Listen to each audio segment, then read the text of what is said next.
সুপ্রিয় দর্শক মণ্ডলী, আজকে সংবাদপত্র দেখার আমন্ত্রণ জানাচ্ছি আপনাদের সবাইকে। অধ্যাপক পারভেজ করিম আব্বাসী আমাদের আজকের অতিথি। স্বাগত জানাচ্ছি আব্বাসী। ধন্যবাদ মতি ভাই। বাংলাদেশ প্রতিদিনের শিরোনাম হচ্ছে প্রশিক্ষণে গেল 19,000 কোটি, 2 মেরুতে বিএনপি এনসিপি।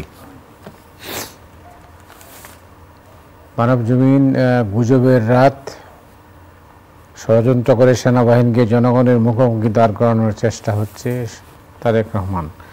কালের কণ্ঠ উৎসবে চাঙ্গা ফ্রিজের বাজার, এটা ওদের হেডিং। অন্যটা সংস্কারে আশা নিরাশা। আমাদের সময় অভ্যুত্থানের ঐক্যমত্য সামনে রেখে দ্রুত নির্বাচনী সমাধান, ঈদ যাত্রায় আসন খালি লঞ্চে। কালবেলা 30 ট্রাভেল এজেন্সির আয়কর নথি তদন্ত করছে এনবিআর, গুজব নামে ডালপালায় ছড়াচ্ছে উৎকণ্ঠা। সময়ের আলো বাটা কাটিয়ে জোয়ার, আজ ভয়াল 25 মার্চ গণহত্যা দিবস। দেশ রূপান্তর, চিকিৎসকের 75% পদ শূন্য, 24-এ বেড়েছে দারিদ্র্য, খাদ্য নিরাপত্তা। আমার দেশ ঢাকা বেইজিং সম্পর্কে নতুন মাত্রা,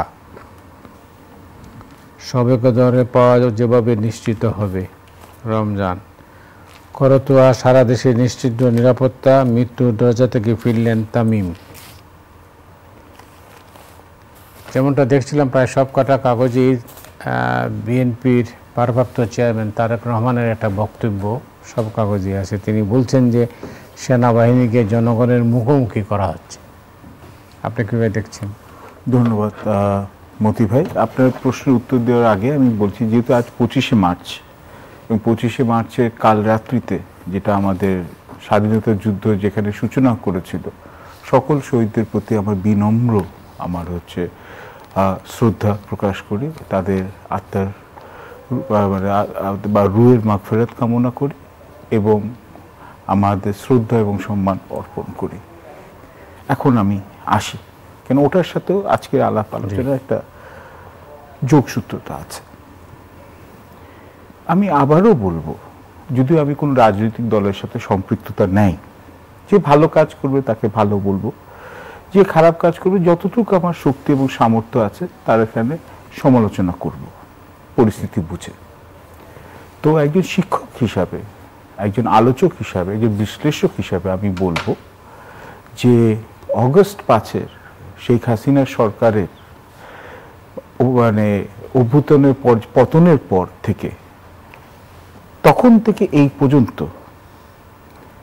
বিএনপির অ্যাক্টিং চেয়ারম্যান তারেক রহমান বা তারেক জিয়া, যেই নামেই বলেন, মানুষ তো একই, উনার কথার ভিত্তিতে যদি আমি বলি, on the basis of his words, action তো নাই, কারণ দেশে নাই, on the basis of his words I cannot find any fault in what he is saying. একদম যথার্থ বলছে। এবং বাংলাদেশের 17 কোটি বা ধরেন আপনি তর্ক সাপেক্ষে 18 কোটি জনগণের মধ্যে একজন আমি দায়িত্ব সম্পন্ন, বিবেক সম্পন্ন মানুষ হিসেবে বলতে পারি যে আমাদের দেশে এখন প্রচুর সমস্যা, অভ্যন্তরীণ সমস্যা, আন্তর্জাতিক সমস্যা, অর্থনৈতিক সমস্যা, আইন শৃঙ্খলার সমস্যা, রাজনৈতিক অস্থিতিশীলতা নিয়ে সমস্যা, নির্বাচন নিয়ে একটা সংস্কার নিয়ে সংশয়, আওয়ামী লীগের কৃতকর্মের জন্য ওটার কি বিচার হবে না কিনা এটা নিয়ে সংশয়, কতগুলো সংশয় আছে। ব্যবসা খাতে মন্দা, মূল্যস্ফীতির চাপে মানুষ হচ্ছে যে হিমশিম খাচ্ছে। এর মধ্যে আমাদের এই বিভাজনটা দরকার নাই, দায়িত্বহীন কণ্ঠে বলছি দরকার নেই। জ্ঞাতভাবে বা অজ্ঞাতভাবে, নোয়িংলি বা আননোয়িংলি যারা এটা চেষ্টা করছে তাদেরকে বলতে হবে যে তারা ভুল কাজ করছেন, আইদার অদূরদর্শিতার জন্য, অপরিপক্কতার জন্য, বা আমি বেনিফিট অফ দ্য ডাউট দিয়ে বলছি, বা হচ্ছে অভিজ্ঞতার অভাবের জন্য। কিন্তু দেখুন, আপনি বাংলাদেশের মতো দেশগুলো, যে উন্নয়নশীল দেশ যেগুলোকে বলি আমরা, যেখানে আপনার অবকাঠামোগুলো যেখানে হচ্ছে পরিপক্ক না, দেশের যেখানে রাষ্ট্র ব্যবস্থা মজবুত না, ইনস্টিটিউশন যেখানে বলবো, ইনস্টিটিউশন ক্যাপাসিটি যেখানে হচ্ছে সমস্যা আছে, সেখানে কিন্তু একটা ডেমোক্রেসি ডেফিসিট আছে, গণতন্ত্রের ঘাটতি আছে। এটা নিয়ে তো কোনো দ্বিধাদ্বন্দ্ব হতে পারে না। এবং এই জন্য বহুবার সাধারণ জনগণ, ছাত্র রাজনৈতিক দল রাস্তায় নেমেছে এবং তাদের কষ্টে অর্জিত এখানে হচ্ছে গণতান্ত্রিক যে একটা পরিবেশ, এটার সুফল আমরা সময় সময় পেয়ে আসি, আবার হারিয়ে বসছি আমাদের ভুলের জন্য। কিন্তু আমরা দেখেছি যে 90 সালে জেনারেল নুরুদ্দিনের সময় যখন উনি আর্মি চিফ ছিলেন, বা আপনি যদি দেখুন হচ্ছে যে 2001-11 নিয়ে অনেক তর্ক বিতর্ক থাকতে পারে, কিন্তু সেই সময় যে রাজনৈতিক অস্থিতিশীলতা ছিল এই প্রত্যেকটা সময়, এবং সবচেয়ে সর্বোপরি এইবার অগস্ট 5-এ হাসিনা সরকারের পতনের বেলায় যে নীরবে সেনাবাহিনী যে দেশের মানুষের প্রতি একাত্মতা প্রকাশ করে যে সমর্থন ওরা হাঁটিয়ে নিল শেখ হাসিনা সরকারের প্রতি, যখন হচ্ছে সাধারণ মানুষের উপর অবিচারে ওদের খুন খারাপি করা হচ্ছিল, এরাও এই অভ্যুত্থানের নায়ক যদি হতে ছাত্ররা হয়, সাধারণ জনগণ হয়, তার সাথে সাথে সেনাবাহিনীও আছে নিঃসন্দেহে। এটা বলার জন্য আমাদের মনে হয় এটা না বললে আমাদের মনের উদারতা অভাবে পরিচয় হবে। এবং এমন নয় যে সেনাবাহিনীর সাথে আমার খুব বিশেষ সম্পর্ক আছে যে আমি এখান থেকে বলে ওনাদের কাছে ওনার দৃষ্টি আকর্ষণ করব। এখনই মানুষ হয়তো বলা শুরু করবে, গালিগালাজ করা শুরু করবে, মানুষ করুক, মানুষের স্বাধীনতা আছে, বাক স্বাধীনতা আছে, এবং কি মানে এই আপনার মোবাইল ফোনে টিপা বা ল্যাপটপে টিপে যে যার মত অভিব্যক্তি প্রকাশ করতে পারে। এটার জন্য মানুষ এখানে ছাত্ররা সংগ্রাম করেছে, সাধারণ মানুষ জীবন দিয়েছে। কাজের কথায় ফেরত আসি, সেনাবাহিনীকে যদি এখানে এইভাবে টেনে এনে বিতর্কের মধ্যে জড়িয়ে কার লাভ হচ্ছে? এটা হচ্ছে আমার একটা আপনার সাধারণ প্রশ্ন। এটা নিয়ে কোনো জ্ঞান বুদ্ধিভিত্তিক আমি কোনো আলোচনা করব না। আজকে আমি দেখলাম যে এখানে যে দেশের মধ্যে তো একটা হচ্ছে, বিদেশি মিডিয়াতে, বিশেষত ভারতের মিডিয়াতে, যেমন ইন্ডিয়া টুডে এখনই একটা নিউজ ফিডে আসলো যে সেনাবাহিনীর সাথে নাকি ছাত্রদের একটা বিভাজন হয়েছে, বড় করে এখানে আসছে ওদের হেডলাইন। তাহলে বুঝতেই হবে যে ভারতীয় মিডিয়া বা বিশ্বের অন্যান্য মিডিয়াতে, বিশেষত ভারতের মিডিয়াতে যে বৈরিতা বাংলাদেশের প্রতি প্রকাশ পেয়েছে শেখ হাসিনার সরকারের পতনের পর, এটা তো সবার সামনে দৃশ্যমান। তুলসী গাবার্ডের যে এখানে ভিজিটের পর ন্যাশনাল ইন্টেলিজেন্স এজেন্সি যে হেড, উনার যে এখানে হচ্ছে যে আমি বলবো যে ত্রুটি বিচ্যুতি ভরা যে বক্তব্য, যেটা বাংলাদেশে এখানে হচ্ছে যে একটা ভুল পিকচার পোট্রে করেছে, তো এখন এর সাথে কিন্তু আগুনে ঘি দেওয়ার মতো একটা মশলা আছে। কেন আমাদের যারা বাংলাদেশের এই বা এইখানে হচ্ছে যে এই অগণতান্ত্রিক সরকারের উৎখাত থেকে যারা সমর্থন করে নেয়, তারা তো এটাকে মশলা হিসেবে ব্যবহার করবে, কিন্তু দেখাবে যে দেশে নৈরাজ্য চলছে, দেশে অস্থিতিশীলতা চলছে, তিলকে তাল করবে সুযোগ তো আমরাই করে দিচ্ছি। সুতরাং এখানে আমাদের মনে হয় we should all step back. কেন? খুব একটা কথা যে আর্মি চিফ এবং দায়িত্বের সাথে ওনার পেশাদারিত্বের সাথে, শৃঙ্খলাবোধের সাথে উনি কিন্তু প্রত্যেকবার ইন পাবলিক উনি কিন্তু হচ্ছেন অন্তর্বর্তীকালীন সরকারের ডক্টর ইউনূসের নেতৃত্বে উনি কিন্তু সমর্থন জ্ঞাপন করেছেন, এবং army has been rather restrained in its endeavors or interactions, এবং উনি বারবার বলছেন যে ওনাদের কাজ হচ্ছে অন্তর্বর্তীকালীন সরকারকে সমর্থন দেওয়া, যতটুকু দেওয়া যেতে পারে, যাতে দেশে একটা সুষ্ঠু নির্বাচন হতে পারে, এরপর কিন্তু ওনারা ফেরত যাবেন। এটাই কিন্তু ওনার বক্তব্য বহুবার বলেছেন। তো এটাকে আমাদের মনে হয় এটাকে আমাদের গেইনসে করা উচিত না, এটার ভিতরে হচ্ছে অন্য রকমের অভিপ্রায় আমাদের খুঁজে বের করা উচিত না। না, কিন্তু এতে লাভ কার, মানে যেটা আপনি বলছিলেন, জি, এই বিরোধ বা এই বিভাজনের খবর দেওয়ার মধ্যে দিয়ে বা এই যেভাবে উস্কানি হচ্ছে চারদিক থেকে, এতে লাভ কার? নিশ্চয়ই কারো না কারো লাভ আছে। নিশ্চয়ই লাভ আছে, এগুলো তো হাওয়া থেকে হয় না। দেখুন, আমি যদি একটা বললাম হচ্ছে, আবারও বলবো যে বেনিফিট অফ দ্য ডাউট দিলাম যে নতুন যে সংগঠিত যে পার্টি হয়েছে, তাদের যেখানে হচ্ছে যে তরুণ নেতারা, তরুণই তো আমাদের চেয়ে অনেক ছোট, অনভিজ্ঞতার ফলে ওরা হয়তো বা অনেক কিছু বলে ফেলেছে। আমি কিন্তু ওদের এক্সকিউজ দিচ্ছি না, আগে আমি পজিটিভ সাইডটা বলি। তাহলে দোষটা থাকে হচ্ছে তাদেরকে যারা হচ্ছে পথ প্রদর্শন করছে বা অ্যাডভাইস করছে, they should have been given better advice. এটা হচ্ছে এক। এবং দুই, অন্তর্বর্তীকালীন সরকার এবং সেনাবাহিনী দুজনেরই কিন্তু সহযোগিতায় কিন্তু সরকারটা চলছে। সেনাবাহিনী তো রাষ্ট্রের মধ্যেই একটি অংশ এবং শৃঙ্খলাবদ্ধ একটা বলো প্রফেশনাল একটি ইউনিট, এবং নানান উস্কানি সত্ত্বেও সেনাবাহিনী কিন্তু আপনি যদি দেখেন ওরা কিন্তু কোনো ভুল পদক্ষেপ নেয় নাই সোফার। তো তাদেরকে যদি আপনি জনগণের সাথে বা জনগণের এক অংশ যে ছাত্ররা আছে, ওরা তো আমাদেরই ছেলে, আমাদেরই ভাইপো, আমাদেরই ছোট ভাই, ওদের সাথে যদি সংঘর্ষে আনে, দেশে কি হবে?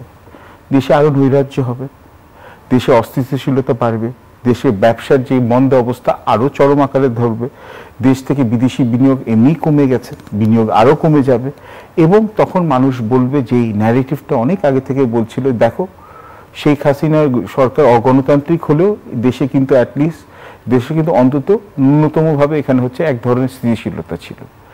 এই যে মিথ্যা একটা আখ্যা, এটাকে কেন আমরা সত্যতে এখানে আমরা পরিণত করতে চাচ্ছি? এটা হচ্ছে আমার প্রশ্ন এবং আমার মনে প্রত্যেকটা মানুষের প্রশ্ন। এবং লাভ কাদের আছে?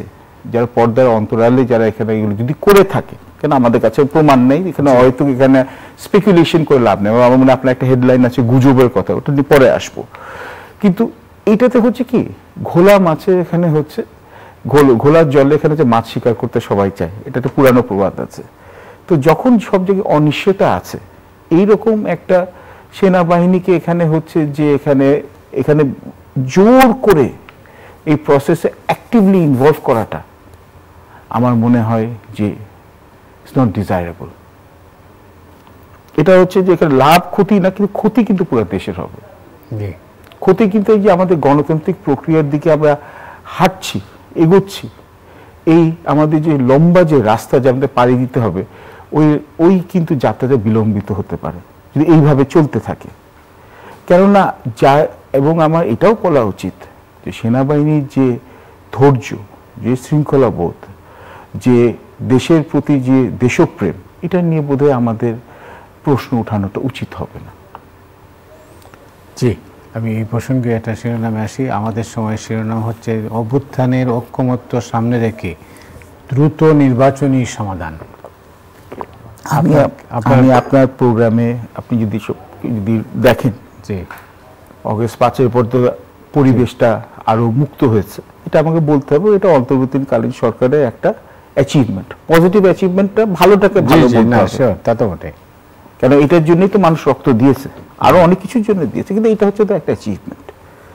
আলোচনা করতে পারি, সমালোচনা করতে পারি, এই স্বাধীনতা, বাক স্বাধীনতা আছে। এখন আমি বলবো হচ্ছে যে এই যে নির্বাচন যত দ্রুত সম্পাদন করা যায় দেশের জন্য ততই মঙ্গল।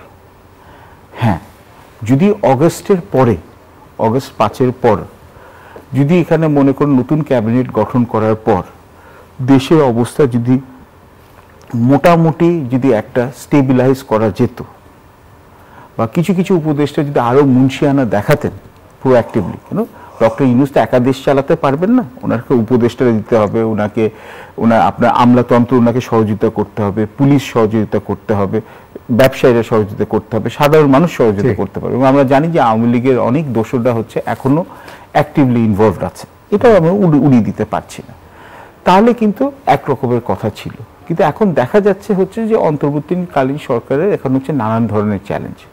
সবচেয়ে বড় সমস্যা হয়ে গেছে, এবং এটা আমরা যতই আমরা হাওয়াতে উড়িয়ে দিই, যে আমাদের সবসময় কিন্তু আমাদের দেশে অভ্যন্তরীণ যে পরিবর্তনের সাথে, পট পরিবর্তনের সাথে বিদেশি পররাষ্ট্র নীতি কিন্তু একটা সংযোগ আছে। এবং আমরা যেটা ধারণা করি, আমরা তো লেম্যান, আমরা তো আর ওদের টেবিলে বসি না, কিন্তু যুক্তরাষ্ট্রের নির্বাচনের পর, ডোনাল্ড ট্রাম্প আসার পর এখানে ক্ষমতায়, আমার মনে হচ্ছে যে আমাদের যে সাপোর্টটা আমরা পেতাম, রোবাস্টলি পেতাম, যদি মনে করেন কমলা হ্যারিস জিততেন, তাহলে কিন্তু এখানে হচ্ছে যে হয়তোবা অন্তর্বর্তীকালীন সরকারের হয়তোবা হাতে কার্ডসগুলো আরো শক্তিশালী হতো। এবং এখন যেটা দেখছি, যেটা বিএনপিরও আমি এখানে নেতা নেতৃবৃন্দের যে কথাবার্তা শুনছি, এমনকি জামাতের এক অংশের নেতাদের কথা বলছি, এবং আরো যে বলবো যে ছোট ছোট রাজনৈতিক দল, মানে উইথ অল ডিউ রেসপেক্ট, মোটামুটি সবাই কিন্তু এখন নির্বাচনের দিকে কিন্তু এক ধরনের একটা আগ্রহ আছে। এখন কথাটা হচ্ছে সংস্কারটা কতদিন হতে হবে এবং নির্বাচনটা করতে হবে। তো যতটুকু বাস্তবসম্মত সংস্কার করা যেতে পারে সেটার এখানে হচ্ছে প্রক্রিয়াটা সরকারের শুরু করে দেওয়া উচিত এবং এটার সাথে রাজনৈতিক দলের হচ্ছে একটা কনসেনসাস নিয়ে আদায় করে নেওয়া উচিত। যদি কেন আমাদের কনসেনসাস কমিশনই তো আছে, ওখানে কতটুকু করা যেতে পারে এবং রাজনৈতিক দলগুলোকে ওটার সাথে কি এখানে এগ্রি করে না কিনা। এখন একটা ভয় সবসময় থেকে যায় যে এই রাজনৈতিক দলগুলো যদি হচ্ছে ক্ষমতায় আসার পর নির্বাচনে যদি ওরা ওই ওয়াদাটা না রাখে বা হচ্ছে যে এই সংস্কারগুলো না চলতে পারে, কিন্তু এটা তো প্রত্যেকটি নির্বাচনে একটা রাজনৈতিক দল যখন তার এজেন্ডা দেয়, তার ম্যানিফেস্টো দেয়, বড় বড় ঘোষণা করে, খোদ আমেরিকাতেও ডোনাল্ড ট্রাম্প বলেছে মূল্যস্ফীতি এসে কম হবে না, আমেরিকা কিন্তু মূল্যস্ফীতি বেড়ে গেছে, তার সমর্থকরা এখন হাই হাই করছে। তো এখানে কিন্তু একটা ত্রুটি বিচ্যুতি সংযোগ সম্ভাবনা থাকে। গণতন্ত্রে এই একটা ঝুঁকি আমাদের নিতেই হয়। আমি বলবো যে হ্যাঁ, সংস্কার দরকার আছে, এটা কেউ বলে লাভ নেই। আপনি যদি মনে করুন যে একটা দলে ভিতরে যদি গণতান্ত্রিক যদি চর্চাটা যদি না এস্টাবলিশ করা যায়, বা একটা দলের যদি মনে করুন যে অর্থ আহরণের বেলায় যদি স্বচ্ছতা যদি না করা যায়, বা দুর্নীতির ব্যাপারে এটাকে রোধ করার সময় যদি এখানে হচ্ছে কংক্রিট যদি আপনার এখানে চেক অ্যান্ড ব্যালেন্সেস না দেওয়া থাকে, বা আপনি যদি মনে করুন হচ্ছে যে আপনার লেভেল প্লেইং ফিল্ডে যদি ব্যবস্থা না করা যায়, বা আমাদের পুলিশ প্রশাসন, আমাদের আমলাতন্ত্র, এগুলো যেতে আপনাদের রাজনৈতিক প্রভাব থেকে যদি মুক্ত না করা যায়, তাহলে যে সরকারই আসবে সেই সরকার হচ্ছে চাপে পড়বে। এটা হচ্ছে যে একদম সঠিক কথা। তাহলে বলবে উনি তো দুই সাইডেই যাচ্ছে না, দুই সাইডে যাচ্ছি না। সংস্কার দরকার, কিন্তু সব সংস্কার এই অন্তর্বর্তীকালীন সরকার দ্বারা সম্ভব নয়। আন্তর্জাতিক পরিস্থিতির অবস্থা, দেশের রাজনৈতিক অবস্থা, অভ্যন্তরীণ রাজনৈতিক অবস্থা এবং অর্থনীতির যে এখন ভঙ্গুর অবস্থা, যদিও বা কিছু অংশ এখানে হচ্ছে যে অন্তর্বর্তীকালীন সরকার একটু হলেও পেরেছে একটু দামটাকে একটু মূল্যস্ফীতিকে একটু হ্রাস ধরে আনতে, এবং ল অ্যান্ড অর্ডার সিচুয়েশন যে আইন শৃঙ্খলা যে অবনতি হচ্ছে কিছুটা হচ্ছে ধরতে পেরেছে, এটাও বলবো অ্যাচিভমেন্ট। এবং তারা নিজেদের ভুলগুলা পাবলিকলি অন্তত স্বীকার করছে। এটা কিন্তু আমি বেশ কয়েকটা প্রোগ্রামে পড়ছি, এটা হচ্ছে নতুন রাজনৈতিক চর্চা। তো এইগুলো কিন্তু কম না। এবং এই প্রক্রিয়াটা শুরু করে নির্বাচনটা যতটুকু সম্ভব তাড়াতাড়ি দিতে পারলে কি হবে, আন্তর্জাতিক মহল থেকে বা দেশের অভ্যন্তরীণ মহলে যারা দেশের সংহতি নষ্ট করতে চাচ্ছে তারা সুযোগটা পাবে না। তা আমার ব্যক্তিগত মতামত যদি আপনি নিতে চান, আমি বলবো যতটুকু সম্ভব, মানে ফিজিবল যতটুকু হয় ততটুকু তাড়াতাড়ি যাতে নির্বাচনটা করে ফেলাটা বোধহয় বুদ্ধিমানের কাজ হবে। অনেক ধন্যবাদ। আপনি জানেন যে আমাদের মাননীয় প্রধান উপদেষ্টা চীন সফরে যাচ্ছেন 26 তারিখে। তো বাংলাদেশ প্রতিদিনের শিরোনাম হচ্ছে চোখ চীনে, ডক্টর ইউনূস যাচ্ছেন কাল। জি, আপনার বিশ্লেষণ কি? এটা বোধহয় একটা, আমি যতদূর জানি এটা হচ্ছে আনঅফিশিয়াল ভিজিট, মানে ইফ আই রিমেম্বার কারেক্টলি এখানে এটা। বাট আমরা জানি যে চীনের রাষ্ট্রদূত একটা এখানে বিবরণ দিয়ে একটা বিবৃতি দিয়েছেন এবং বলছে যে এখানে কিছু চমক থাকলেও থাকতে পারে। ইফ মানে আমার যদি নিউজ পেপার হেডলাইন্স গুলো যদি আমি সঠিকভাবে পড়ে থাকি এবং ভিতরে যেগুলো তথ্য উপত্য আছে এগুলো পড়ে থাকি। দেখুন, চীন হচ্ছে আমাদের সবচেয়ে বড় হচ্ছে আমাদের ট্রেড পার্টনার। সবচেয়ে বেশি আমরা কিন্তু আমদানি চীন থেকেই করি এবং ইদানিংকালে চীনের বিনিয়োগ কিন্তু বাংলাদেশে অনেক অংশে বেড়ে গেছে। এমনকি পদ্মা ব্রিজের মতো যে বিশাল বড় একটা আন্ডারটেকিং যখন ওয়ার্ল্ড ব্যাংক আমাদেরকে ফাইন্যান্স করলো না, চীন কিন্তু স্টেপ ইন করেছে। এবং আমাদের যে অবকাঠামোগত ঘাটতি আছে, ইনফ্রাস্ট্রাকচার ডেফিসিট, বা আমাদের যে প্রযুক্তির যে ঘাটতি আছে, টেকনোলজির ডেফিসিট, এটাতে কিন্তু চীন একটা পজিটিভ রোল প্লে করতে পারে। আমি ইচ্ছে আরো বেশি আগ্রহী হোক এবং তার সাথে সাথে আমাদের যে ডিফেন্স এখানে যে কোঅপারেশন আছে তার সাথে চীন একটা বড় পার্টনার। এটা কিন্তু শেখ হাসিনারও আমলে ছিল, এটা ভুললে চলবে না, বিএনপি আমলেও ছিল। এবং চীন কিন্তু আমি বলবো যে আফটার 1975 চীন কিন্তু বাংলাদেশের সাথে অ্যাক্টিভলি এনগেজড আছে এবং চীনের কিন্তু বাংলাদেশে একটা পজিটিভ ইমেজ আছে, এটাও অস্বীকার করে লাভ নাই। এবং এখন সামনে যেটা আছে যে যেহেতু আমাদের যুক্তরাষ্ট্র থেকে আমাদের অনেক অংশে আমাদের যে অনুদান কমে গেছে বা আমাদের যে এইড কমে গেছে, স্পেশালি যে ইউএসএআইডির জন্য, তার জন্য চীনকে যদি আমরা এখন শুধু চীন বললে হবে না, চীন বা জাপান বা অন্যান্য দেশ থেকে যদি আমরা উন্নয়নের যে এইডটা যদি পেতে পারি তাহলে এটা আমাদের দেশের জন্য মন্দ না। আমাদের যেসব অবকাঠামোগত ঘাটতি আছে সেটার জন্য যদি কস্ট বেনিফিট অ্যানালাইসিস করে ট্রান্সপারেন্সির সাথে, স্বচ্ছতার সাথে, যেটা আগে আওয়ামী লীগ সরকারের আমলে বড় ঘাটতি ছিল, যদি আমরা বিনিয়োগ আনতে পারি তাহলে এটা ভালো হবে।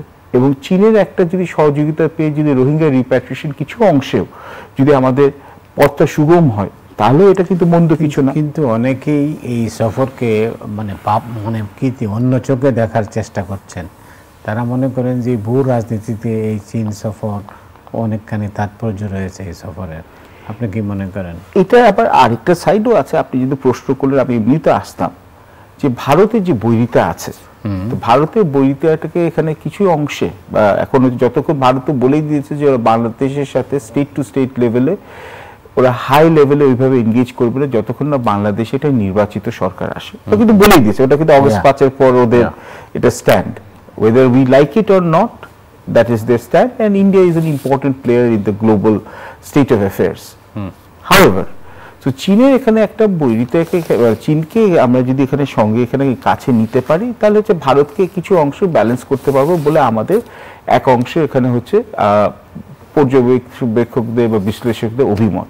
আবার তার সাথে সাথে আবার আরেকটা আবার ঝুঁকিও আছে। ঝুঁকিটা কি? যুক্তরাষ্ট্রে কিন্তু এবার ডোনাল্ড ট্রাম্পের যে ট্রাম্প 2.2 অ্যাডমিনিস্ট্রেশনে তারা কিন্তু এবার সবার সামনে কিন্তু এখানে ফতোয়া দিয়ে ঘোষণা দিয়েছে যে হচ্ছে চীন হচ্ছে যে তাদের সবচেয়ে বড় হচ্ছে প্রতিপক্ষ এবং চীনকে ওরা হচ্ছে ছলে বলে কৌশলে কিন্তু কাজ করবে। এটা হচ্ছে যে বড় বড় কথা, কিন্তু আসল কথা হচ্ছে এইটা। তো চীনের সাথে কতটুকু আমরা এনগেজ করব যাতে যুক্তরাষ্ট্র যাতে এখানে হচ্ছে যে আবার আমাদের উপর কুপিত না হয়, এটা কিন্তু আমরা দেখতে হবে। যুক্তরাষ্ট্র কিন্তু আমাদের সবচেয়ে বড় রপ্তানির বাজার এবং তার সাথে সাথে আমি বলবো যে ব্যালেন্সিং কিন্তু প্রত্যেকটা সরকারই করে।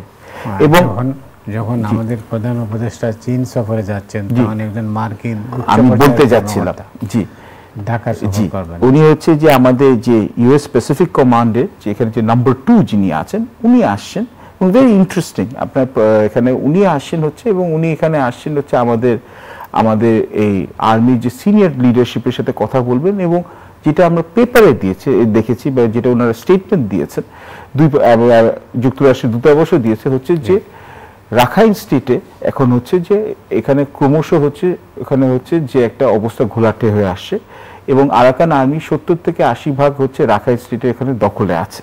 এখন বাকি যে 3টি বড় বড় যে এখানে শহর আছে এর মধ্যে সিতুয়ে আছে, এখানে হচ্ছে ওরা কাছে শেষ একটা এখানে হচ্ছে অভিযান চালাবে এটাকে দখল নেওয়ার জন্য। কিন্তু সিতুয়ের কাছে হচ্ছে চীনের এখানে হচ্ছে ওদের বড় ডিপ সি পোর্ট আছে চিয়াকপু বলে যেখানে আছে এবং ওদের অয়েল এবং গ্যাস পাইপলাইন আছে যেটা ইউনানের চাইনিজ প্রভিন্স এখানে হচ্ছে অয়েল আর গ্যাস সাপ্লাই করে। সুতরাং চীন এখানে কিন্তু চীন কিন্তু এখানে হচ্ছে যে যদিও আরাকান আর্মির সাথে চীনের সম্পৃক্ততা আছে শোনা যায়, কিন্তু চীন কিন্তু এখানে আপনার মিয়ানমার বা বার্মা যেটাই বলে ওখানকার হুমতাকে বা এখানে মিলিটারি জান্তাকে কিন্তু এখানে সহযোগিতা করছে এবং সবাই মনে করছে যে সামনে কিন্তু একটা বড় ধরনের সামরিক অভিযান এই আপনার এখানে চালাবে হচ্ছে বার্মার যে টাকমাডাও, যাতে হচ্ছে ওরা হচ্ছে সিতুয়ে এবং ওই গুরুত্বপূর্ণ 3টে শহরকে হচ্ছে আরাকান আর্মির দখল থেকে বাঁচাতে পারে।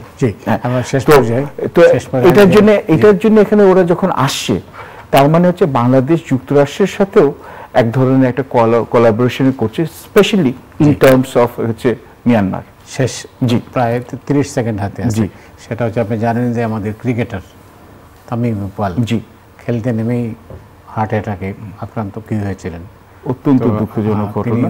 সংখ্যামুক্ত আলহামদুলিল্লাহ, আমরা দ্রুত আরোগ্য কামনা করি এবং তামিম ইকবাল আমাদের বাংলাদেশের স্পোর্টস এবং ক্রিকেটে তার অনেকগুলো গৌরব অর্জন আছে এবং আমরা চাই যে উনি সুস্থ হয়ে আমাদের মাঝে ফিরতে আসুন এবং আমরা সবাই ওনার জন্য দোয়া করি। আপনার এই প্রত্যাশার মধ্যে দিয়ে আজকের এই অনুষ্ঠানের এখানে সমাপ্তি টানতে চাই। অনেক অনেক ধন্যবাদ আপনাকে। দর্শক মণ্ডলী আজ এ পর্যন্তই। আপনার সবাই ভালো থাকুন। শুভরাত্রি।